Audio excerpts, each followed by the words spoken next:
اگر آج میں آپ کو کہوں کہ جناب 1 مہینے بعد آپ کی وزیر اعظم سے ملاقات ہے، صدر سے ملاقات ہے، فلاں ملک کے لیڈر سے ملاقات ہے، آپ شاید نئے کپڑے سلوائیں گے، تیاری کریں گے، پوائنٹس لکھیں گے، یار 10 منٹ کی ملاقات ہے، کیا بات کرنی ہے؟ اللہ اکبر، غلام کی آقا سے ملاقات ہے، امتی کی نبی سے ملاقات ہے۔ ارے ساری زندگی جن کا نام لے کے جیتا رہا، جن پر درود پڑھتا رہا، ان سے ملاقات کی رات آنے والی ہے جب کوئی اور نہیں ہوگا، میں ہوں گا اور میرے آقا ہوں گے۔ پوچھو بریلی کے تاجدار سے اس ملاقات کے بارے میں کیا کہتے ہیں؟ کہتے ہیں جان دے دو وعدہ دیدار پر، جان دے دو وعدہ دیدار پر، نقد اپنا دام ہو ہی جائے گا۔ ارے حضور کی ملاقات کے لیے تو امتی انتظار کر رہا ہے، مگر سچ بتاؤ اگر اس 1 to 1 ملاقات میں آقا ناراض ہو گئے تو میں کدھر جاؤں گا؟ اگر انہوں نے کہا کہ تم تو میری سنتوں سے دور جیتے رہے، تم تو جھوٹ بولتے رہے، تم تو دھوکہ دیتے رہے، ملاوٹ کرتے رہے، حرام کماتے رہے، کدھر جاؤں گا میں نے مجھے کوئی پرواہ نہیں کہ مارکیٹ کیا کرتی ہے، مجھے کوئی پرواہ نہیں لاہور پورا کیا کر رہا ہے، مجھے جب قبر میں جانا ہے نا تو میں نے اپنے آقا کو چہرہ دکھانا ہے۔ بی پریپیئر فار دیٹ ملاقات، اس میٹنگ کی تیاری کیجئے کہ وہاں شرمندگی نہیں ہونی چاہیے، وہاں میرے آقا مجھ سے ناراض نہیں ہونے چاہیے۔ تو اے میرے پیارے اسلامی بھائیوں، آج اس میلاد کے اجتماع میں کچھ نیت کر کے جانا ہے کہ یہ رسپانسبلٹی لے لوں میں کہ مجھے دیکھ کر کبھی تو کوئی کہے کہ امتی ایسا ہے تو اس کے آقا کیسے ہوں کہ اب تو وہ مہینہ ہے، اب تو وہ دن آ رہے ہیں، سبحان اللہ، جو حضور علیہ السلام کی ولادت کا دن آ رہا ہے، نبی پاک کا برتھ ڈے آ رہا ہے نا۔ تو دنیا کا بھی دستور ہے کہ جب کسی کا برتھ ڈے ہوتا ہے ہم گفٹ دیتے ہیں، تحفہ دیتے ہیں، تو کیا ایک امتی کو حضور علیہ السلام کو گفٹ نہیں دینا؟ ان کی برتھ ڈے کا تحفہ نہیں دینا؟ کیا تحفہ دینا ہے؟ سبحان اللہ، کیا ہی اچھا ہو کہ ہم سب مل کر یہ نیت کریں کہ آج سے 12 ربیع الاول تک، کم از کم یہ جو 5-7 دن رہ گئے ہیں، ہم روزانہ 1200 بار درود پاک پڑھیں۔ دیکھیں درود پاک بڑے مختصر بھی ہے نا، الصلاۃ والسلام علیک یا رسول اللہ صلی اللہ تعالی علی محمد صلی اللہ علیہ وسلم، ویری شارٹ درود پاک، 2 سیکنڈ میں ایک درود پاک ہو جاتا ہے۔ تو اگر کم از کم 12 ربیع الاول تک کثرت سے درود پاک پڑھ کر ہم حضور کی بارگاہ میں ان کی ولادت کا تحفہ دیں، تو ہمیشہ یہ یاد رکھیے کہ غلام، فقیر، مسکین اپنی اوقات کے مطابق تحفہ دیتا ہے، مگر جب بادشاہ کو تحفہ جاتا ہے نا تو بادشاہ اپنی شان کے مطابق تحفہ دیتا ہے۔ تو ہم جب حضور کی بارگاہ میں تحفہ پیش کریں گے تو وہاں سے جو ملنا ہے نا وہ ہماری سوچ سے بھی بڑھ کر ہے، اور وہ عطائیں کیسی ہیں؟ امام عشق و محبت، مجدد دین و ملت، اعلیٰ حضرت امام اہل سنت فرماتے ہیں کہ حضور کی عطاؤں کا عالم یہ ہے کہ میرے کریم سے گر قطرہ کسی نے مانگا، میرے کریم سے گر قطرہ کسی نے مانگا، دریا بہا دیے ہیں، در بے بہا دیے ہیں۔ تو آج میں بھی نیت کر لیتا ہوں، آپ بھی نیت کر لیں کہ انشاءاللہ روزانہ کثرت کے ساتھ درود پاک پڑھیں گے، محبت کے ساتھ بآواز بلند درود پاک پڑھ لیں۔ صلو علی الحبیب صلی اللہ تعالی علی محمد صلی اللہ علیہ وسلم۔ حضور علیہ الصلوۃ والسلام کا ذکر خیر کرنا ہے، ان کی ولادت کا مہینہ ہے، ان کی شان اللہ نے کیسی بنائی۔ شاعر مشرق لکھتے ہیں لوح بھی تو قلم بھی تو تیرا وجود الکتاب، گنبد آبگینہ رنگ تیرے محیط میں حباب، عالم آب و خاک میں تیرے ظہور سے فروغ، ذرہ ریگ کو دیا تو نے طلوع آفتاب، شوکت سنجر و سلیم تیرے جلال کی نمود، فکر جنید و بایزید تیرا جمال بے نقاب، شوق اگر تیرا نہ ہو میری نماز کا امام، میرا قیام بھی حجاب، میرا سجود بھی حجاب، تیری نگاہ ناز سے دونوں مراد پا گئے، عقل غیاب و جستجو، عشق حضور و اضطراب۔ اللہ اکبر۔ ایک جگہ لکھتے ہیں کہ محمد سے وفا تو نے تو ہم تیرے ہیں، یہ جہاں چیز ہے کیا، لوح و قلم تیرے ہیں۔ حضور سے محبت کر لیں تو سبحان اللہ پھر سب کچھ حاصل ہو جاتا ہے۔ تو آج نبی پاک علیہ الصلوۃ والسلام کی زندگی کا ایک ایسا وقت اور ایک ایسا واقعہ میں بیان کرنا چاہتا ہوں، اور اس کے ساتھ قرآن مجید فرقان حمید کی ایک بڑی کمال کی صورت ہے۔ ہم مجھ سے پہلے نعت خواں اسلامی بھائی بڑی پیاری نعتیں پڑھ رہے تھے، لیکن ایک بات میں آپ کو بتاؤں کہ یہ جو نثر میں نعتیں ہیں اردو زبان میں نعتیں ہیں، بالکل پڑھنی چاہیے، سننی چاہیے، مگر اگر سچی بات یہ ہے کہ قرآن کو عشق کی نگاہ سے دیکھا جائے تو قرآن بھی حضور کی نعت ہی ہے۔ قرآن میں جا بجا اللہ نے اپنے حبیب علیہ الصلوۃ والسلام کی نعت بیان کی ہے۔ آج میں قرآن پاک کی اس صورت کو بیان کرنے جا رہا ہوں جو حضور علیہ الصلوۃ والسلام کی صریح نعت ہے۔ اللہ اکبر! یہ ماجرا کیا ہوا تھا؟ ماجرا یہ ہوا کہ جب پہلی وحی نبی پاک علیہ الصلوۃ والسلام پر نازل ہوئی، آپ کو یاد ہوگا کہ وہ 40 سال کی عمر مبارک تھی اور غار حرا میں پہلی وحی نازل ہوئی۔ اچھا، اب وحی نازل ہونے کے بعد کچھ دنوں تک وقفہ آ گیا، گیپ آ گیا۔ جبریل امین جو تھے وہ حضور کی بارگاہ میں حاضر نہیں ہو رہے تھے۔ اب کفار مکہ کو یہ پتا چل گیا اور انہوں نے کہا کہ محمد علیہ الصلوۃ والسلام کے رب نے ان کو چھوڑ دیا ہے، جبھی تو ان پر کوئی پیغام نہیں آ رہا، کوئی وحی نہیں آ رہی۔ اللہ اکبر! حضور کے دل پر غم گزرا۔ یہ جو تانا تھا، یہ جو جس کو کہ آبجیکشن تھا، یہ حضور کے دل پر گراں گزرا، اور نبی پاک کے دل پر غم گزرے، حضور علیہ الصلوۃ والسلام پر کوئی چیز گراں گزرے، یہ رب کو کب گوارا ہے؟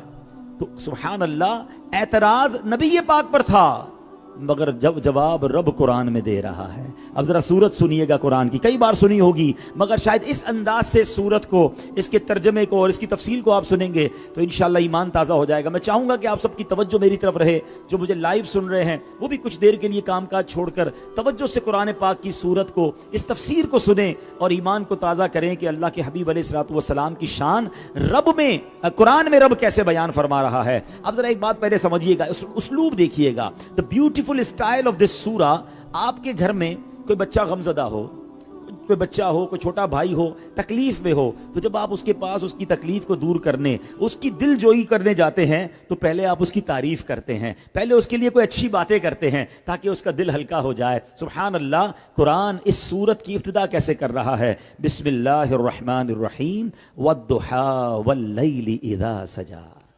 ہائے ہائے ہائے! رب عز و جل اپنے حبیب کی شان کیسے بیان فرما رہا ہے؟ کیونکہ محبوب کا دل غم زدہ ہے نا، محبوب کے دل پر اعتراض کیا گیا ہے کہ رب نے چھوڑ دیا اپنے حبیب کو، تو اللہ اپنے محبوب کی شان کیسے بیان کر رہا ہے؟ والضحیٰ واللیل اذا سجا۔ سبحان اللہ! اس کا مطلب کیا ہے؟ چڑھتے دن کے وقت کی قسم، واللیل اذا سجا، اور رات کی جب وہ ڈھانپ دے۔ علماء کہتے ہیں والضحیٰ سے مراد نبی پاک کے روشن چہرے کا ذکر ہو رہا ہے، اور واللیل اذا سجا میں حضور کی کالی زلفوں کا ذکر ہے۔ گویا سبحان اللہ، رب چہرے کی قسم بھی کھا رہا ہے اور نبی پاک کی مبارک زلفوں کی قسم اٹھا رہا ہے، اور اب ان کافروں کو جواب دیا جا رہا ہے، ما ودعک ربک وما قلا۔ فرمایا تمہارے رب نے نہ تمہیں چھوڑا ہے نہ ناپسند کیا ہے۔ کافر کہتے تھے نا کہ وحی نہیں آ رہی، پیغام نہیں آ رہا، لگتا ہے رب نے اپنے نبی کو چھوڑ دیا ہے۔ جواب رب قرآن میں دے رہا ہے، ما ودعک ربک وما قلا، تمہارے رب نے نہ تمہیں چھوڑا ہے اور نہ ناپسند کیا ہے۔ اب اگلی 2 آیتوں پر نظر رکھیے گا۔ جو میں نے ایک جملہ کہا تھا نا کہ قرآن پوری نعت ہے، قرآن میں جگہ جگہ حضور کا ذکر کس شاندار انداز میں ہے۔ اب رب عز و جل نے نبی پاک کو کیا دل جوئی کا سامان کیا، کیا شان بیان کی۔ فرمایا وَلَلْآخِرَةُ خَيْرٌ لَكَ مِنَ الْأُولَى۔ What is the meaning of that ayat؟ یہ کمال کی نعت ہے۔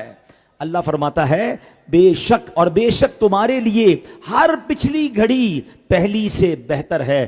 اللہ اکبر! یعنی نبی پاک علیہ الصلوۃ والسلام کا ہر آنے والا لمحہ آپ کے پچھلے لمحے سے بہتر ہے۔ ہر گھڑی میرے آقا کے درجے بلند ہو رہے ہیں، آپ کی شان بلند ہو رہی ہے۔ ذرا غور کیجئے، 1500 سال پہلے کی اگر بات کریں تو میرے نبی کی شان کا عالم، بلکہ اور تھوڑا پیچھے چلتے ہیں، بچپنے مصطفیٰ میں چلے جاتے ہیں، جب نبی پاک جھولے میں ہیں، شان کا عالم، مقام کا عالم اور عروج کا عالم کیا تھا؟ حضرت عباس رضی اللہ تعالیٰ عنہ، یہ نبی پاک کے چچا ہیں اور یہ بہت بعد میں ایمان لائے، مگر ایمان لانے کے وقت انہوں نے نبی پاک سے کہا کہ حضور میرے ایمان لانے کا ایک سبب یہ بھی ہے کہ جب آپ چھوٹی عمر میں بچپن میں جھولے میں تھے نا تو میں نے دیکھا تھا کہ آپ جھولے میں رہ کر انگلی سے اشارے کیا کرتے تھے، اور میں نے اس اشارے کو جب اوپر دیکھا تو جدھر جدھر آپ اشارہ کرتے تھے چاند اس طرف چلا جاتا تھا۔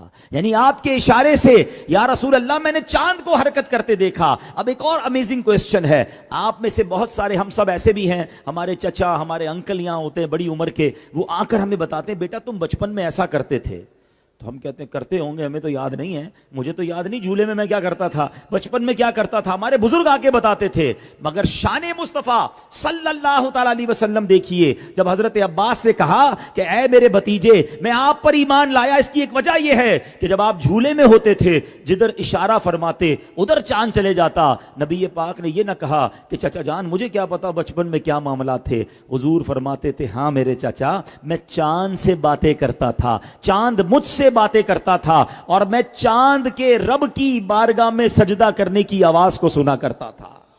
عروج کا عالم دیکھیں کہ بچپن میں نبی پاک کو رب نے یہ کمال عطا فرمایا۔ سبحان اللہ، اعلیٰ حضرت امام عشق و محبت لکھتے ہیں نا، چاند جھک جاتا جدھر انگلی اٹھاتے مہد میں، چاند جھک جاتا جدھر انگلی اٹھاتے مہد میں، کیا ہی چلتا تھا اشاروں پر کھلونا نور کا۔ سبحان اللہ، تو میرے آقا کی شان جب بچپن میں ایسی ہے، اور قرآن کہہ رہا ہے وَلَلْآخِرَةُ خَيْرٌ لَكَ مِنَ الْأُولَىٰ، ہر آنے والی گھڑی پچھلی گھڑی سے بہتر ہے۔ تو بتاؤ نا آج میرے نبی پاک کی شان کا عالم کیا ہوگا، آج ان کے عروج کا عالم کیا ہوگا۔ نبی پاک وہ ہیں کہ کفار مکہ کہیں اے محمد صلی اللہ علیہ وسلم اللہ کے سچے نبی ہو تو نشانی دکھاؤ، اور میرے آقا اشارہ فرمائیں تو چاند کو دو ٹکڑے فرما دیں، کہتے توڑ تو دیا ہے اب جوڑ کے دکھاؤ۔ میرے آقا علیہ السلام اشارہ فرمائیں تو چاند جڑ جاتا ہے۔ ہے کوئی کائنات میں ایسا پاورفل کہ زمین پر کھڑے ہو کر چاند کے دو ٹکڑے کر دے؟ حضرت مولا علی کی نماز جا رہی ہو اور وہ کہیں حضور وقت چلا گیا، علی کی نماز آج تک کبھی قضا نہیں ہوئی، تو میرے آقا دعا فرمائیں جو سورج غروب ہو گیا ہے مغرب کے بعد تو عشاء کا وقت آتا ہے، مگر آقا کی شان دیکھیں کہ پھر عشاء کے بعد دوبارہ عصر کا وقت آ رہا ہے، مغرب کے بعد عصر کا وقت آ رہا ہے اور سورج واپس آتا ہے۔ تو بتائیے جب اس شان کا عالم یہ تھا تو آج مقام کا عالم کیا ہوگا؟ یہ رب کا وعدہ ہے وَلَلْآخِرَةُ خَيْرٌ لَكَ مِنَ الْأُولَىٰ، ہر آنے والی گھڑی اے محبوب تمہارے لیے پچھلی گھڑی سے بہتر ہے۔ تو میرے نبی کی شان بلند ہو رہی ہے، اور اگر لاجیکلی بھی دیکھیں نا، ذرا لاجیکلی سمجھیے، میرے اور آپ کے درود کی تمہارا رب تمہیں اتنا دے گا کہ تم راضی ہو جاؤ گے۔ اللہ اکبر، یہ کتنی بڑی آفر ہے۔ آج دنیا میں کوئی بہت بڑا بادشاہ ہمیں کہے بتاؤ کیا چاہیے، جو مانگو گے ملے گا، اتنا دوں گا کہ راضی ہو جاؤ گے۔ مگر ہو سکتا ہے کوئی وہ مانگ لے جو بادشاہ کے پاس بھی نہ ہو۔ دنیا کے بادشاہوں کے پاورز اور ان کے خزانے لمیٹڈ ہیں، مگر یہ آفر کرنے والا کون ہے؟ وہ رب کائنات ہے، جس کے خزانے لمیٹڈ نہیں ہیں، جس کی پاور لمیٹڈ نہیں ہے۔ ارے وہ کائنات کا خالق و مالک ہے، اس کے خزانے بھرے ہوئے ہیں، اور وہ اپنے حبیب سے کیا کہہ رہا ہے؟ وَلَسَوْفَ يُعْطِيكَ رَبُّكَ فَتَرْضَىٰ، اے حبیب ہم ان قریب تمہیں اتنا عطا فرمائیں گے کہ تم راضی ہو جاؤ گے۔ اب جب یہ آیت نازل ہوئی تو نبی پاک کی شان دیکھیں، ہم غلاموں سے پیار دیکھیں۔ لوگ کہتے ہیں میلاد کیوں مناتے ہو، ان کی محفل کیوں سجاتے ہو؟ ارے ان پر جان قربان کر دیں تو بھی کچھ نہیں حق ادا ہوگا کہ جب اتنی بڑی آفر نبی پاک کو ملی کہ وَلَسَوْفَ يُعْطِيكَ رَبُّكَ فَتَرْضَىٰ، تو نبی پاک فرماتے ہیں کہ جب مجھے یہ آیت ملی نا تو آقا فرماتے میں اس وقت تک راضی نہ ہوں گا جب تک اپنے ایک ایک امتی کو جنت میں داخل نہ کر لوں۔ یعنی حضور نے یہ نہیں مانگا کہ مجھے مل جائے جنت میں کوئی بڑا محل مل جائے تب میرے مولا میں راضی ہو جاؤں گا، اے اللہ دنیا اور آخرت کی بادشاہی دے تب میں راضی ہو جاؤں گا۔ نہیں، اتنی بڑی آفر کے بعد یاد کیا تو کسے کیا؟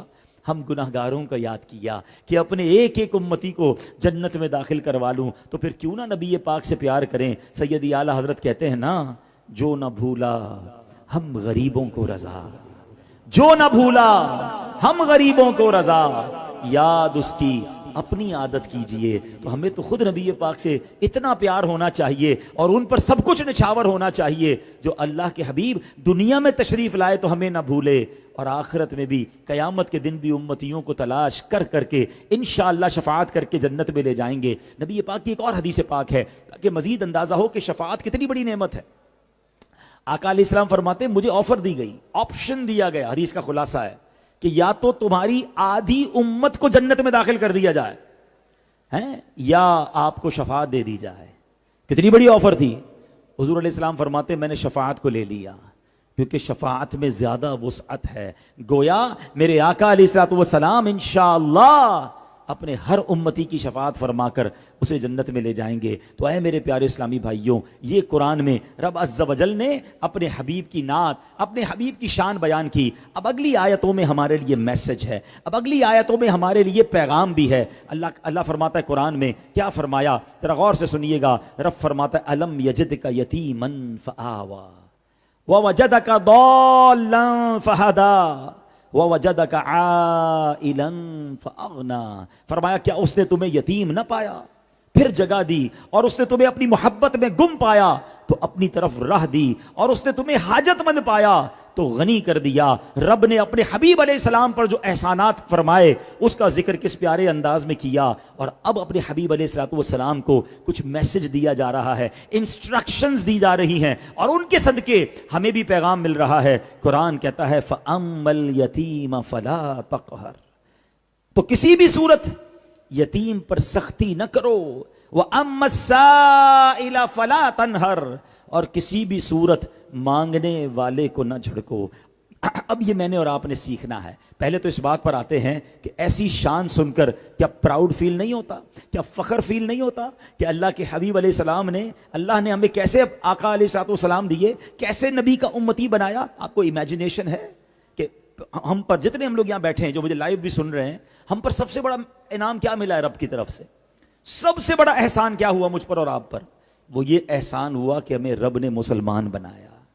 دیکھیں نا، ہم کسی غیر مسلم کے گھر میں بھی تو پیدا ہو سکتے تھے، اور کمال یہ ہے کہ اس انعام کے لیے ہم نے کوئی اپلیکیشن بھی نہیں دی تھی، کوئی دعا بھی نہیں کی۔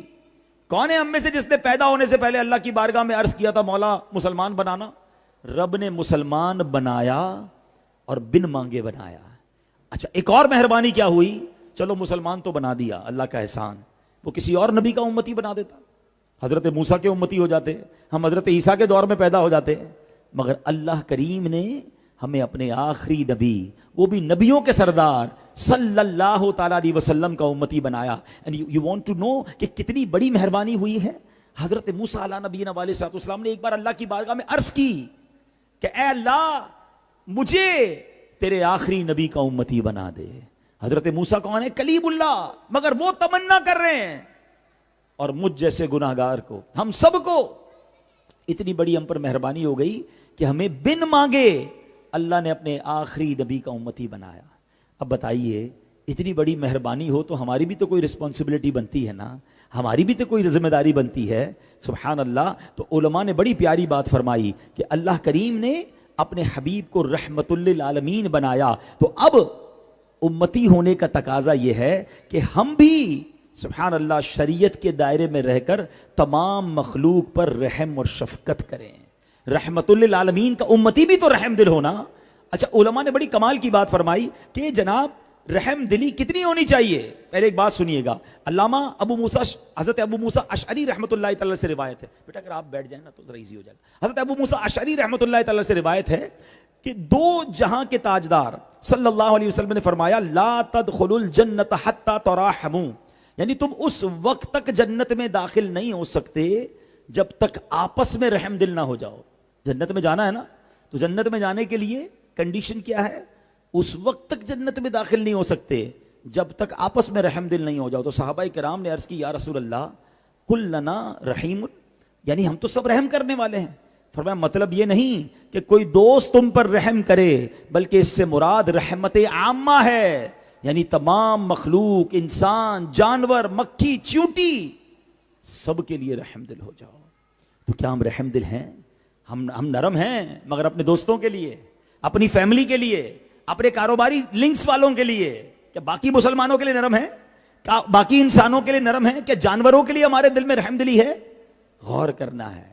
جب رحمت للعالمین کا امتی ہوں میں، تو پھر میں سب کے لیے رحم دل ہونا چاہیے، جس کو جانوں جس کو نہ جانوں، باقی مسلمانوں باقی انسانوں کا بھی خیال رکھوں۔ اللہ اکبر۔ امام شارانی فرماتے ہیں مخلوقات میں سے ہر ایک، اب سوال ہوا کہ کتنا رحم دل ہو، تو کیا پیارا جواب دیا، فرمایا ہر ایک خود اپنے حق میں جتنا رحم دل ہوتا ہے نا، اتنا ہم اس باقی لوگوں کے لیے بھی رحم دل ہو جائیں۔ یہ وراثت مصطفیٰ ہے۔ انہوں نے بڑی پیاری مثال دی کہ اپنے آپ کو آپ چانٹا ماریں، جتنا زور سے بھی ہاتھ آئے گا نا یہاں آ کے سلو ہو جائے گا، آپ اپنے آپ کو زور سے تھپڑ نہیں مار سکتے، کیونکہ آپ اپنے لیے رحم دل ہیں۔ تو کیا یہی رحم دوسروں کے لیے ہے؟ میرا کام پورا ہو جائے, اگلے کا بیڑا غرق ہو جائے. کاروبار کرتے وقت کیا سوچ رہے ہوتے ہیں؟ میرا مال بکنا چاہیے, میرا سودا صحیح ہونا چاہیے, میرا کاروبار ٹھیک ہونا چاہیے, چاہے مارکیٹ کے باقی لوگوں کا بیڑا غرق ہو. نہیں, وراثت مصطفیٰ یہ ہے, امتی ہونے کا تقاضا یہ ہے کہ جو میں اپنے لیے پسند کرتا ہوں وہ دوسروں کے لیے بھی پسند کروں. یہ ہم نے بات آج سیکھ کر جانی ہے. میلاد مصطفیٰ صلی اللہ علیہ وسلم کا پہلا پیغام لے کر جائیں. بلکہ حدیث کا خلاصہ ہے کہ بہترین مومن وہ ہے, کامل مومن وہ ہے جو اپنے لیے پسند کرتا ہے وہ دوسروں کے لیے پسند کرتا ہے. ہم میں سے کون ہے جو پسند کرتا ہے میرے ساتھ دھوکا ہو جائے؟ کون ہے جو پسند کرتا ہے میری بے عزتی کی جائے؟ کون ہے جو پسند کرتا ہے کہ مجھے میری غلطی ہو تو معاف نہ کیا جائے؟ کون ہے پسند کرتا ہے کہ میرے ساتھ چیٹنگ کی جائے؟ ہم میں سے کوئی نہیں چاہتا. تو آپ بھی یہ چاہیں کہ ہم بھی کسی کے ساتھ نہ ہونے دیں. جو میرے ساتھ میں پسند نہیں کرتا وہ دوسرے کے ساتھ نہ ہونے دوں. جو اپنے لیے پسند کرتا ہوں میں چاہوں کہ دوسرے مسلمان, دوسرے بھائی, دوسرے میرے جو سمجھے مسلمان بھائی بہن ہیں ان کے ساتھ بھی ایسا. آپ یہ کرنا شروع کر دیں, آپ بلیو کریں, آپ کی اپنی زندگی آسان ہو جائے گی. کئی لوگ ملتے ہیں کہتے ہیں جناب میرے دوست کم بنتے ہیں, میرے ساتھ لوگ تعاون نہیں کرتے, مجھ سے ملتے کم ہیں, مجھ سے پیار کم کرتے ہیں. بعض اوقات وہ اپنی ہی شکایت کر رہے ہوتے ہیں کہ اپنے اندر چیک کر لیں ایسی کیا بات ہے لوگ آپ کے دوست نہیں بن رہے, آپ سے محبت سے کیوں بات نہیں کر رہے, آپ کے لیے آسانیاں کیوں نہیں کر رہے. ہمیشہ یاد رکھیں عزت کا فارمولہ یہی ہے, آپ عزت دیں گے تو عزت ملے گی, آپ پیار دیں گے تو پیار ملے گا, آپ لوگوں کے لیے زندگی آسان کریں گے تو دنیا پلکے بچھائیں گی. آپ کہیں میں سخت رہوں, میں جناب اپنی مرضی چلاؤں اور باقی سارے میرا آرڈر مانے, ایسا نہیں ہوگا. ہاں, what goes around comes around. جیسی کرو گے ویسی بھرو گے. آپ پیار دینا تو شروع کریں. پیار وہ چیز ہے, محبت وہ چیز ہے. آپ جانور کے بچے کو پیار دیں, وہ گود میں بیٹھ جائے گا آپ کی. یار جب جانور کا بچہ پیار سے آپ کے قریب آ جاتا ہے تو انسان کو تو پیار دے دیں. لیکن ہم نے اپنے پیار کی سیگریگیشن کی ہوئی ہے. میری عزت, میری رسپیکٹ, میرا پیار پیسے والوں کے لیے ہے, اپنے سٹینڈرڈ کے لوگوں کے لیے ہے, اپنے جناب گاؤں قبیلے والوں کے لیے ہے. عام مسلمان اور عام ملازمین کے لیے انداز ہی الگ ہے. نہ کریں ایسا. ہمارے کسٹمر, ہمارے آفس پر, ہماری فیکٹری پر جب کوئی کسٹمر آتا ہے کس طرح ڈیل کرتے ہیں؟ آئیے بیٹھے, ماشاءاللہ کیسے ہیں, ٹھیک ہے, کھانا کھلاؤں آپ کو, چائے پیئیں گے, کتنا پیار ہے, بہت اچھی بات ہے. مگر جب یہ آپ کی پارٹی, آپ کا کسٹمر اٹھ کے جاتا ہے تو اس کے بعد جو ملازم کھڑا ہے اس کے لیے کیا انداز ہے؟ ساری مسکراہٹ غائب, پھر سختی, پھر وہی گالا گلوچ. نہیں, ہم مسلمان سارے ایکول ہیں. اسلام مساوات سکھاتا ہے. بلکہ ایک حدیث سن لیجئے, میرے آقا فرماتے من آذا مسلمن فقط آذانی, جس نے کسی مسلمان کو تکلیف دی. اس میں یہ کیٹیگری نہیں بیان ہوئی کہ رشتہ دار کو دی, کاروباری لوگوں کو دی, پیسے والوں کو دی. نہیں, ہو سو ایور مسلم, من آذا مسلمن, جس نے کسی مسلمان کو تکلیف دی. آقا کیا فرمانے؟ فقط آذانی, اس نے مجھے تکلیف دی. اور آگے فرماتے ومن آذانی, جس نے مجھے تکلیف دی, فقط آذ اللہ, اس نے اللہ کو تکلیف دی. اب یہ ٹھیلے پر جانے والا, بس کا کنڈکٹر کیوں نہ ہو, میرے آفس کا دروازہ کھولنے والا کیوں نہ ہو, وہ مسجد میں پوچھا لگانے والا خادم کیوں نہ ہو, I have no right کہ میں اس کو تکلیف دوں. بعض اوقات یہ ماشاءاللہ ہماری دعوتوں میں ویٹر ہوتے ہیں, ہمارے بھائی ہیں, اللہ نے ان کو غریب بنایا, اس میں ان کا کیا قصور ہے؟ لیکن ہم اگر ان کو ڈی گریڈ کریں گے, ان کو معاذ اللہ چھوٹی سی غلطی پر ڈانٹنا شروع کر دیں گے, تھپڑ مار دیتے ہیں. ہاں, اب تو ملازمین کو جو منہ میں آتا ہے لوگ کہتے ہیں. ایک برتن گر گیا اس کو گالی دے دی. وہ غریب آدمی آپ کو کچھ کہہ نہیں پا رہا کیونکہ اس کو جاب کرنی ہے, اس بیچارے کی بچے بھوکے ہیں, وہ باتیں سن کر بھی کام کر رہا ہے. مگر یاد رکھیے اللہ کی بارگاہ میں اگر وہ کھڑا ہو گیا نا تو اس سیٹھ صاحب کو جواب دینا پڑے گا, بلکہ اپنی نیکیاں دینی پڑ جائیں گی.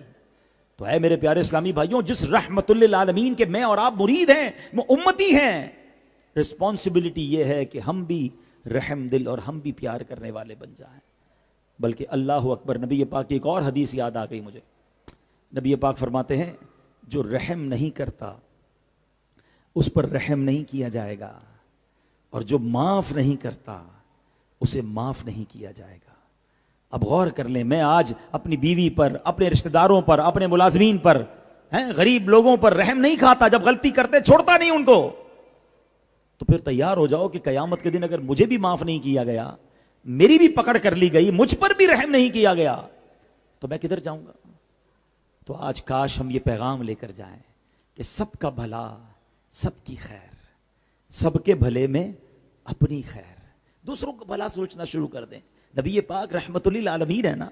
تو مجھے ایک رسپانسبلٹی آج لیتے ہیں, میں بھی لیتا ہوں, آپ بھی سوچیں یار میں ایسا امتی تو کم از کم بن جاؤں نا کہ مجھے دیکھ کر کوئی کہے یار امتی ایسا ہے تو اس کے نبی کیسے ہوں گے, امتی ایسا سچا ہے اس کے نبی کیسے سچے ہوں گے, امتی اتنا ایماندار ہے اس کے نبی کیسے ایماندار ہوں گے, امتی کا اخلاق اتنا اچھا ہے تو اس کے آقا کا اخلاق کیسا ہوگا. بٹ سچ بتاؤ کیا ہم ایسے بن گئے ہیں؟ انفارچونیٹلی آج تو مسلمان کو دیکھ کر لوگ اسلام کو برا بھلا کہہ رہے ہیں. نہیں بھائی مسلمانوں سے کام مت کرنا, جھوٹ بہت بولتے ہیں, کاروبار کرنے میں دھوکہ دے دیں گے. آج مسلمان خود اپنے ملک میں, پاکستان میں ہم رہتے ہیں, ہمیں امپورٹڈ دوائیوں پر اعتماد زیادہ ہے. ہم کہتے ہیں یار پاکستانی دوائی لیں گے پتہ نہیں ملاوٹ نہ ہو. سچ بتاؤ یار یہ کدھر لے گئے ہم اپنے اسلام کو, اپنے مسلمانوں کے تشخص کو. میرے آقا وہ ہیں صلی اللہ علیہ وسلم, کفار اپنی امانتیں ان کے پاس رکھواتے تھے. حضور کا لقب کیا تھا؟ صادق, امین. کون لقب, یہ لقب کس نے دیا؟ یہ کفار نے دیا تھا جو ایمان نہیں لاتے تھے, مگر امانتیں حضور کے پاس رکھواتے تھے. ان کے کفار ان کی صداقت کی گواہی دیں, غیر مسلم ان کی امانت کی گواہی دیں. اور میرا مسلمان بھائی مجھ سے ڈر رہا ہو کہ یار پیسے دوں گا پتہ نہیں واپس ملیں گے کہ نہیں, سوچ سمجھ کے کاروبار کرنا بھائی, مجھے بھی دھوکہ ملا ہے. اگر میرے بارے میں کوئی یہ کہہ رہا ہے تو میں کیسا مسلمان ہوں؟ کیا نبی پاک کی بارگاہ میں حاضر نہیں ہونا؟ ابھی تو شفاعت کی بات کی میں نے, شفاعت لینے حضور کے پاس ہی تو جانا ہے. لیکن اگر حضور علیہ الصلوۃ والسلام نے یہ فرما دیا کہ تم نے دنیا میں رہ کر میرے دین کا نام روشن کیا یا برباد کیا. اچھا اب ایسی باتیں جب ہم کرتے ہیں نا بیان میں, تو بعض اوقات شیطان کان میں بات ڈال رہا ہوتا ہے, یار مولانا صاحب باتیں تو بڑی اچھی کر رہے ہیں لیکن سارے ہی لوگ جھوٹ بول رہے ہیں, سارے ہی لوگ ملاوٹ کر رہے ہیں, میرے اکیلے سے کیا ہوگا, میں اکیلا ٹھیک ہو جاؤں گا تو کیا ہوگا. یہ باتیں دماغ میں شیطان ڈالتا ہے. ساری مارکیٹ غلط کر رہی ہے, میں ٹھیک کروں گا تو میرے اس سے کیا فرق پڑے گا. دیکھیں مجھے ایک بات کا جواب دیں, قبر کے اندر پوری مارکیٹ کو لے کے جانا ہے, سارے لاہور والے ساتھ چلیں گے آپ کی قبر میں, یا آپ اکیلے جائیں گے؟ اکیلے جانا ہے نا. اپنے قبر میں جا کر سوال کا جواب مجھے اکیلے کو دینا ہے. اپنے حصے کا تو چراغ جلا کر جاؤں نا. اور کمال کی بات بتاؤں, عشق والی بات, ہاں میری اور آپ کی, ہم سب کی ہمارے آقا علیہ الصلوۃ والسلام سے 1 to 1 ملاقات ہونے والی ہے, separate, nobody over their.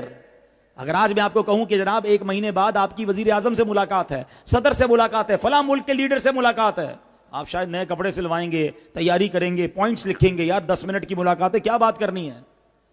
اللہ اکبر, غلام کی آقا سے ملاقات ہے, امتی کی نبی سے ملاقات ہے. ارے ساری زندگی جن کا نام لے کے جیتا رہا, جن پر درود پڑھتا رہا, ان سے ملاقات کی رات آنے والی ہے جب کوئی اور نہیں ہوگا, میں ہوں گا اور میرے آقا ہوں گے. پوچھو بریلی کے تاجدار سے اس ملاقات کے بارے میں کیا کہتے ہیں. کہتے ہیں جان دے دو وعدہ دیدار پر, جان دے دو وعدہ دیدار پر, نقد اپنا دام ہو ہی جائے گا. ارے حضور کی ملاقات کے لیے تو امتی انتظار کر رہا ہے.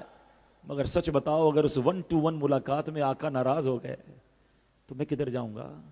اگر انہوں نے کہا کہ تم تو میری سنتوں سے دور جیتے رہے, تم تو جھوٹ بولتے رہے, تم تو دھوکہ دیتے رہے, ملاوٹ کرتے رہے, حرام کماتے رہے, کدھر جاؤں گا میں نے مجھے کوئی پرواہ نہیں کہ مارکیٹ کیا کرتی ہے, مجھے کوئی پرواہ نہیں لاہور پورا کیا کر رہا ہے. مجھے جب قبر میں جانا ہے نا تو میں نے اپنے آقا کو چہرہ دکھانا ہے. بی پریپیئر فار دیٹ ملاقات. اس میٹنگ کی تیاری کیجئے کہ وہاں شرمندگی نہیں ہونی چاہیے, وہاں میرے آقا مجھ سے ناراض نہیں ہونے چاہیے. تو اے میرے پیارے اسلامی بھائیوں, آج اس میلاد کے اجتماع میں کچھ نیت کر کے جانا ہے کہ یہ ریسپانسبلٹی لے لوں میں کہ مجھے دیکھ کر کبھی تو کوئی کہے کہ امتی ایسا ہے تو اس کے آقا کیسے ہوں گے. یہ ذمہ داری بنتی ہے. اور قرآن کی اگلی جو 2 آیتیں ہیں جس میں اللہ نے اپنے حبیب سے کیا فرمایا کہ اے محبوب جب کوئی یتیم آئے فَأَمَّا الْيَتِيمَ فَلَا تَقْهَرْ, کسی بھی صورت یتیم پر سختی نہ کرو. حضور یتیموں سے محبت فرماتے, حضور یتیموں کے لیے سامان لاتے. ایک یتیم بچے کے پاس جا کر جب وہ رو رہا تھا, ایک صحابی رسول کا وہ بچہ تھا, ان کا فصال ہو گیا, تو حضور فرماتے ہیں کیا تمہیں پسند نہیں کہ میں تمہارا والد بن جاؤں اور عائشہ تمہاری والدہ بن جائے. حضور اس طرح گھر وہ ہے جس میں یتیم کے ساتھ اچھا سلوک ہوتا ہو, اور سب سے برا گھر وہ ہے جس میں یتیم کے ساتھ برا سلوک ہوتا ہو. حضور نے یتیموں کے ساتھ اچھا سلوک کرنے والوں کے بارے میں اشارہ اس طرح کر کے 2 انگلیاں ملا کر فرمایا کہ میں اور یتیم کی کفالت کرنے والا جنت میں اس طرح ہوں گے, اپنے ساتھ جنت میں لے جائیں گے. مگر آج خبریں ملتی ہیں کہ یتیم کا لوگ مال کھا رہے ہیں, یتیم کا ورثہ کھا رہے ہیں جناب. بچہ چھوٹا ہے, بڑے بھائی نے کہا چلو سارا کاروبار میں ہی سنبھالتا ہوں, اس بیچارے کو کچھ نہیں مل رہا, رشتہ دار قبضہ کر لیتے ہیں. کبھی ایسا مت کرنا. یتیم کے ساتھ برا کرنا یہ اللہ کو سخت ناپسند. یہ مال کو مال حرام اور جہنم میں لے جانے والا مال قرار دیا گیا. اگر کوئی یتیم بچہ ہو اس کی کفالت کر کے جنت حاصل کرنی چاہیے. بلکہ میں تو آپ کو مشورہ دوں گا, یہاں وہ لوگ ہیں جن کو اللہ نے نوازا ہے, کسی کے 2 بچے ہوں گے, کوئی 3-4 بچوں والا ہوگا, ہونا یہ چاہیے کہ اگر میرے 2 بچے ہیں تو میں 2 یتیم بچوں کی بھی کفالت کر لوں. میں 4 بچے اللہ نے مجھے دیے, میں 4 یتیم بچوں کی بھی کفالت کروں, تاکہ ان یتیم بچوں کی برکت سے میرے بچوں سے اللہ آفتوں اور بلاؤں کو دور کر دے. بہتر تو یہ ہوتا کہ میں اپنے گھر میں پالتا, لیکن اگر گھر میں نہیں رکھ سکتے تو تلاش کیجئے, اپنے رشتہ داروں میں تلاش کیجئے, اپنے پڑوسی اور ملازمین میں تلاش کیجئے. آپ کو کہیں نہ کہیں یتیم بچے مل جائیں گے. ان یتیم بچوں کی ماہانہ کچھ کفالت کریں, انشاءاللہ یہ نیکی جو ہے اللہ کے حبیب علیہ الصلوۃ والسلام کی رضا والا کام بن جائے گی. اور آخری بات حضور کو جو قرآن میں فرمایا گیا, وَأَمَّا السَّائِلَ فَلَا تَنْهَرْ, اور کسی بھی صورت مانگنے والے کو نہ جھڑکو. یعنی اے حبیب تمہارے پاس جب بھی کوئی سائل آئے تم نے اسے نوازنا ہے, اس کو جھڑکنا نہیں ہے. اللہ اکبر. میرے آقا علیہ الصلوۃ والسلام کی شان کیسی تھی, آپ کی عطاؤں کا عالم کیا ہے کہ حضور سب کو نوازتے. بلکہ حضرت جابر بن عبداللہ فرماتے ہیں, ما سئل رسول اللہ صلی اللہ تعالی علیہ وسلم شیئا قط فقال لا. فرمایا ایسا کبھی نہیں ہوا کہ حضور علیہ الصلوۃ والسلام سے کچھ مانگا گیا ہو اور آپ نے انکار کر دیا ہو یا منع کر دیا ہو. یعنی اس کا مطلب یہ ہوا حضور سے جب جو مانگا گیا میرے حضور نے عطا فرمایا. اعلیٰ حضرت کہتے ہیں نا, واہ کیا جود و کرم ہے شہ بطحا تیرا, نہیں سنتا ہی نہیں مانگنے والا تیرا. اب قرآن میں یہ نہیں کہا اے محبوب کوئی پیسے مانگنے والا آئے تو اسے پیسے دے دینا, اے محبوب کوئی کھانا نہ کھانے والا آئے بھوکا آئے تو اسے کھانا کھلا دینا. نہیں, مطلقاً کہا فَأَمَّا السَّائِلَ فَلَا تَنْهَرْ, اے محبوب جو بھی سائل آ جائے تم نے اسے دینا ہے. اور اللہ اکبر, حضور نے ایسا دیا کہ آج بھی عقل حیران ہے. مال مانگنے آیا حضور نے مال دی, کھانا مانگنے آیا حضور نے کھانا دیا. مگر اللہ اکبر, ایک بار حضرت ابو ہریرہ آتے ہیں, کہتے حضور مسئلہ یہ ہے میں جو یاد کرتا ہوں جو سنتا ہوں یاد نہیں ہوتا ہے, یادداشت کمزور ہے. اب مجھے بتاؤ کیا کوئی کسی کو یادداشت دے سکتا ہے؟ مگر حضور علیہ السلام نے فرمایا اے ابو ہریرہ چادر پھیلاؤ. انہوں نے چادر پھیلائی. حضور علیہ السلام نے اپنی مٹھی کو حضرت ابو ہریرہ کی چادر میں کھول دیا. بظاہر اپیرنٹلی ہاتھوں میں کچھ نہیں تھا, مگر حضرت ابو ہریرہ کو نبی پاک فرماتے ابو ہریرہ چادر سینے سے لگاؤ. حضرت ابو ہریرہ نے چادر سینے سے لگائی. کہتے وہ دن ہے اس کے بعد کوئی بات نہیں بھولتا تھا, ہر بات یاد ہو جاتی ہے. اللہ اکبر. یعنی حضور نے ان کو یادداشت عطا فرما دی. آپ جانتے ہیں حدیثوں میں سب سے زیادہ حدیثیں کس صحابی نے روایت کی ہیں؟ وہ حضرت ابو ہریرہ ہیں. یہ وہی حضرت ابو ہریرہ ہیں جن کو کچھ یاد نہیں رہتا تھا, مگر حضور سے کہا کہ حضور مجھے یادداشت چاہیے. میرے آقا نے یادداشت عطا فرما دی, کیونکہ رب نے قرآن میں فرمایا نا فَأَمَّا السَّائِلَ فَلَا تَنْهَرْ, اے محبوب جب کوئی سائل آئے جھڑکنا نہیں ہے, اس کو دے دینا ہے. اللہ اکبر. ایک بار جنگ احد کے موقع پر حضرت قتادہ کی آنکھ باہر آ گئی. سوچی تو صحیح تکلیف کا عالم کیا ہوگا, مگر اس تکلیف میں کسی ہاسپٹل نہیں گئے, حضور کے پاس آئے. حضور آنکھ باہر آ گئی ہے. میرے آقا نے اپنا لعاب دہن, اپنا مبارک تھوک نکالا, حضرت قتادہ کی آنکھ پر لگایا اور آنکھ واپس لگا کر دعا کی. اللہ اکبر. حضرت قتادہ کہتے ہیں جب سے حضور نے یہ والی آنکھ لگائی ہے پہلے والی آنکھ سے زیادہ اچھا یہ دیکھنے لگ گئی ہے. انہوں نے آنکھ مانگی, حضور نے آنکھ عطا کر دی. ایک بار مولا کائنات مولا علی شیر خدا کرم اللہ تعالی وجہ الکریم کا واقعہ سنیے. وہ کہتے ہیں کہ ایک بار مولا علی نے عرض کیا کہ حضور مجھے سردی لگ رہی ہے. اچھا اب سردی لگے, کسی کو سردی لگ رہی تو آپ نارملی کیا کہتے ہیں, کوئی آ جائے تو کمبل دے دیتے ہیں, جیکٹ دے دیتے ہیں. اب نبی پاک سے مانگا سردی کا علاج, مگر تھوڑی دیر پہلے شعر سنا تھا نا, میرے کریم سے گر قطرہ کسی نے مانگا کیا تھا کہ حضور سردی لگ رہی ہے.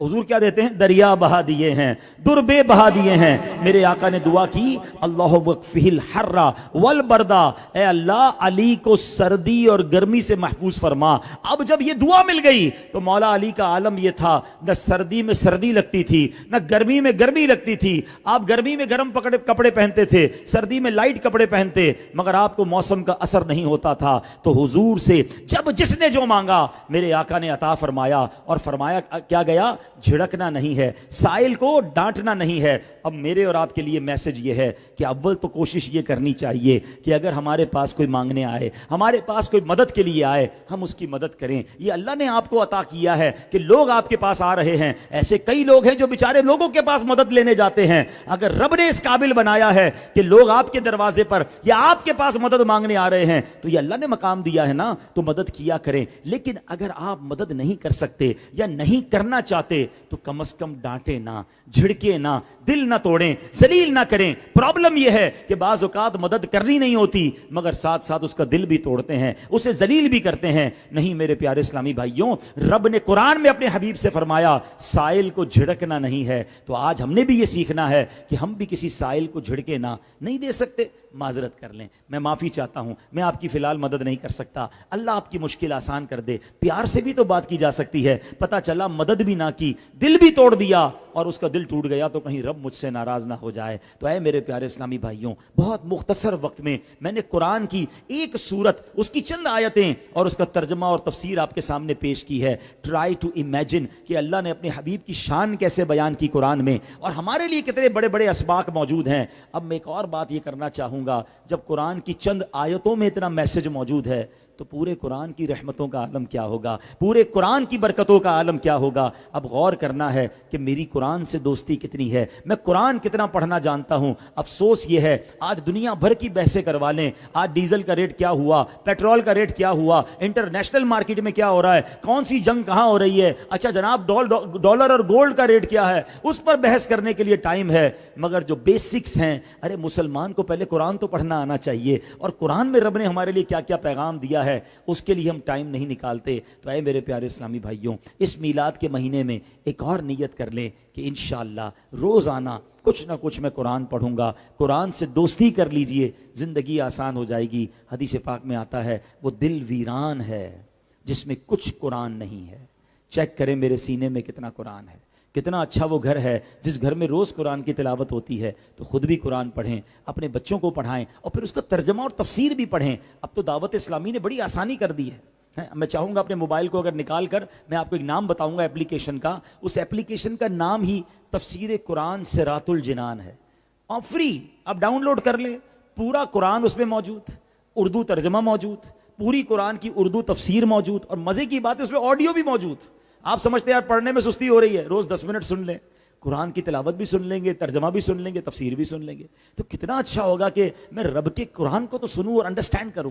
اللہ کرے کہ ہم قرآن سے دوستی کریں۔ ایسی پیاری باتیں دعوت اسلامی کے پیارے ماحول میں سکھائی جاتی ہیں، اس ماحول سے وابستہ رہیں، اجتماعات میں آتے رہیں، اور بالخصوص میری گزارش ہے کہ بڑی رات، مبارک رات آنے والی ہے۔ یہ رات آرام کرنے کے لیے نہیں ہے، یہ رات انشاءاللہ ساری رات عبادت کے لیے ہے، اور پھر خاص جو وہ مولود کی گھڑی ہے، صبح صادق کا وقت ہے، رحمتوں کے نزول کا وقت ہے، اس وقت تو مل کر ضرور صلاۃ و سلام آپ نے پڑھنا ہے۔